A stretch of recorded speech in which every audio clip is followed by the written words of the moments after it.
Hello everyone, welcome to dynamic study. आज हमारा 8th quiz session है, सो लेट्स गेट स्टार्टेड। तो चलिए देखते हैं आज के क्वेश्चंस। पहले most of the questions consumer surplus के ऊपर है, तो we are having questions of consumer surplus till question number 7। तो इन सभी क्वेश्चंस को आंसर करने से पहले चलिए हम देख लेते हैं ब्रीफली कंज्यूमर सरप्लस क्या होते हैं। ठीक है, लेकिन जिनको पता है कंज्यूमर सरप्लस के बारे में डिटेल्स में, वो आंसर कर ही सकते हैं, इसलिए मैं क्वेश्चंस पहले आप लोगों को दिखा लेती हूँ। ओके, तो फर्स्ट क्वेश्चन है, इन द अबव डायग्राम, आप देख सकते हैं diagram, the consumer surplus is represented by the area of A B C D. Options given है triangle P C E, triangle A P E, triangle A C E and rectangle O P E Q. Next question है, in the standard adjoining diagram the measure of consumer surplus is. तो यहाँ पर diagram given है और चारों options given है, जिनको पता है वो आंसर कर सकते हैं। थर्ड क्वेश्चन, यहाँ पर देखिए, यहाँ पर ये है डिमांड फंक्शन, ये पी ए है। एक्चुअली डिस्प्ले प्रॉब्लम हो रहा है इस पर्टिकुलर डिवाइस में, तो ये पी ए है which is represented as the demand function, और ये PS है which is represented as the supply function, और बाकी सब I guess it's clear. Okay, so this is the thing and here are the options given. You have to find the consumer surplus. Next question भी एक sum है, तो यहाँ पर I am just writing the demand function again. It's P is equal to 1/4 Q to the power minus half. Okay, this is the demand function. Okay, it is not being displayed properly in this particular device, so consumer surplus at Q is equal to 25. Okay, so this is the question. Try to answer this. Question number 5 भी यहाँ पर ये x square है, P is equal to 15 minus 2x minus x square. This is the demand function. Okay, and we have to find the consumer surplus at x is equal to 2. Okay, so try to answer this question as well. Question number 6, it is the same. Here also we have a consumer surplus sum. If the demand for a consumer is given by the function P is equal to this, is clear, this demand function 27 minus 3x minus x square. So we have to find consumer surplus at x is equal to 3. Okay. And the last part, the demand function of a consumer. Here it's given the demand function and the consumer surplus is given at price is equal to 2. In the previous case, the quantity was given and here the price is given. So you have to find the consumer surplus in this particular case. Okay. So I've given the questions were for the people who know the answer, जिनको answer पता है, जिसको theory पता है, theory of consumer surplus के बारे में। तो अब जिनको कंज्यूमर सरप्लस के बारे में नहीं पता है, कंसेप्ट नहीं क्लियर है, उनके लिए आई am just discussing a few things. तो कंज्यूमर सरप्लस का कंसेप्ट डॉक्टर एल्फ्रेड मार्शल ने दिए थे। The essence of the concept of consumer surplus is that a consumer derives extra satisfaction from the purchases he daily makes than the price he actually pays. Okay, तो ये concept हमें मिला है from law of diminishing marginal utility. तो consumer surplus मतलब price जो consumer pay करने के लिए willing है, प्राइस वो माइनस प्राइस वो एक्चुअली पे करते हैं। अब देख सकते हैं, प्राइस जो कंज्यूमर पे करने के लिए विलिंग है माइनस द प्राइस जो वो एक्चुअली पे करते हैं। Fine, okay. तो इस टेबल से ये और भी क्लियर है, मतलब ये इस टेबल से आपको और भी क्लियर आइडिया मिलेगा। देखिए, फर्स्ट यूनिट के लिए कंज्यूमर ₹10 पे कर सकते हैं, which is given by MUX. Okay, he can pay ₹10, लेकिन वो पे करता है ₹1. Okay, तो surplus is 9. Okay, ₹9, because we are subtracting the price that the consumer is willing to pay minus the price that he actually pays. Okay, similarly हमें consumer surplus मिल जाएगा for second, third, fourth, fifth units respectively, and after consuming 5 units the consumer gets satisfaction equivalent to 26, whereas उसको spend करना पड़ता है सिर्फ ₹5. तो surplus क्या है उसका 21. तो ये है Marshall's consumer surplus. Okay, now इस ग्राफ को अब देखिए तो ओपी जो है ये ओपी प्राइस में consumer OM unit of good X खरीदता है. ठीक है, तो ओपी इंटू ओएम ये क्या है, ये है ओपी इंटू ओएम है area of OMSP, which is the price paid. Okay, लेकिन कंज्यूमर विलिंग कितना है, ये तो मतलब एक्सपेंडिचर है, कंज्यूमर एक्सपेंडिचर. Okay, OMSP. लेकिन कंज्यूमर विलिंग कितना है, कंज्यूमर विलिंग है OMSA. ये पूरा OMSA is what consumer is willing. Okay, ये विलिंगनेस है कंज्यूमर का. तो सरप्लस क्या होगा, surplus will be what consumer is willing to pay minus OMSP. OMSA minus OMSP, which is equal to area PSA. PSA. ठीक है, हमने पहले ही देखा है price that the consumer is willing to pay minus price he actually pays. तो इस diagram में OMSA is what consumer is willing to pay and what his actual expenditure is OMSP. तो surplus उसका है PSA. ओके,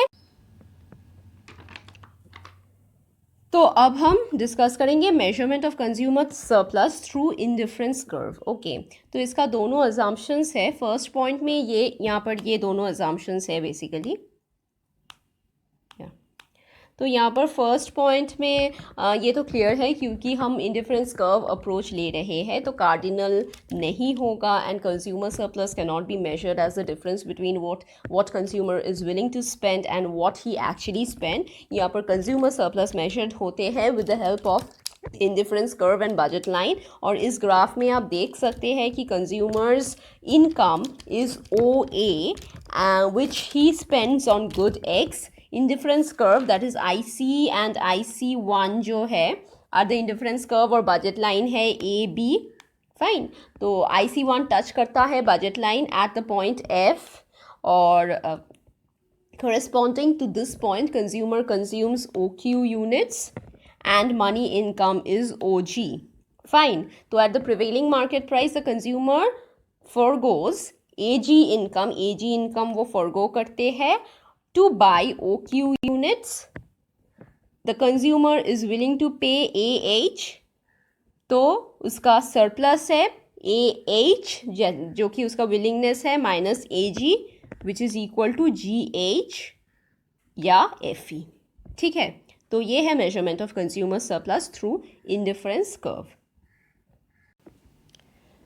तो consumer surplus निकालने के लिए हम इंट्रीगल कैलकुलस अप्लाई करते हैं. मैथ इको में और 11-12 मैथ्स में आपने कैलकुलस किया है, ये मैं अज्यूम कर रही हूँ. So area under the demand function from zero to quantity sold ये मेजर करता है कंज्यूमर्स विलिंगनेस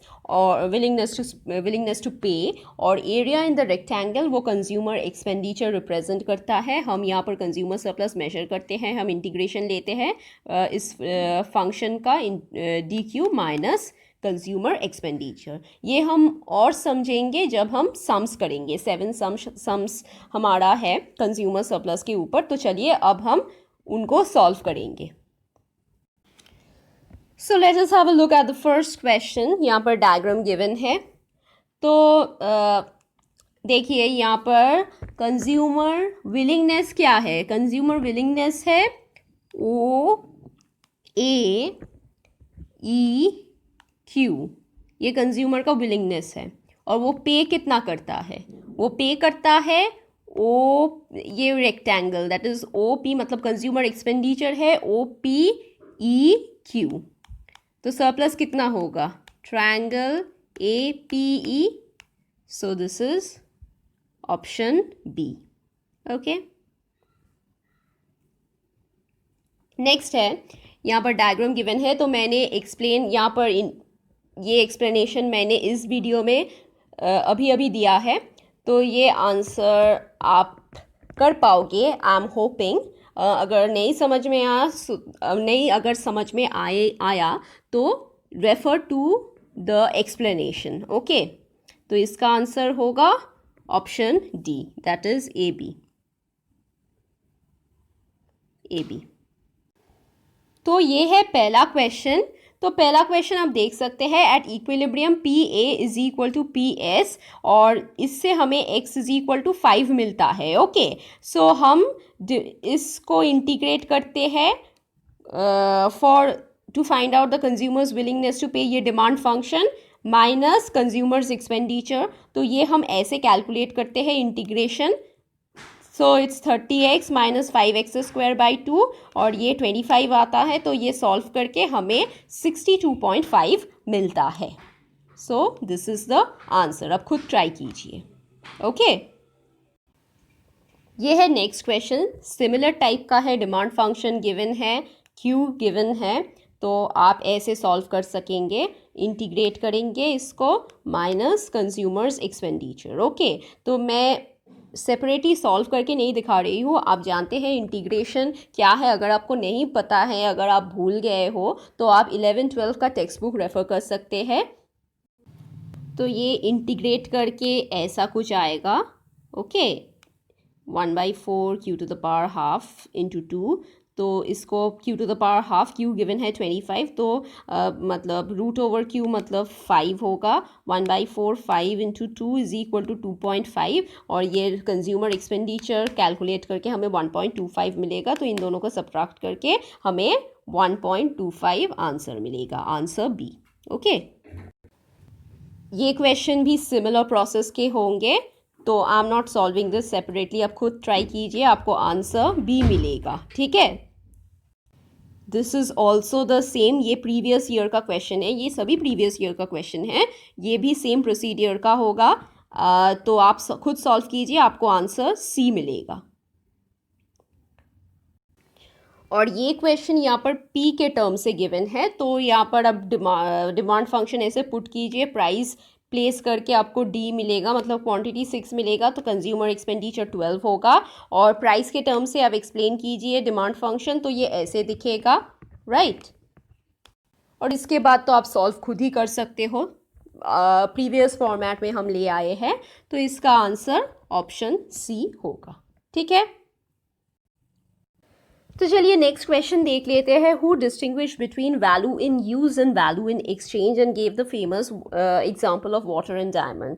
देखिए, वैल्यू इन यूज का मतलब क्या है, it is the want satisfaction satisfying power of a consumer. तो जो सेटिस्फैक्शन जो एक कंज्यूमर को मिलता है from the use of a commodity, उसको use in value in use कहते हैं। फॉर एग्जाम्पल पानी, water, it has immense use value, क्योंकि इट क्वेंचेस थर्स्ट, एंड उसके मतलब विदाउट वाटर हमारा डेली लाइफ जस्ट इम्पॉसिबल हो जाएगा।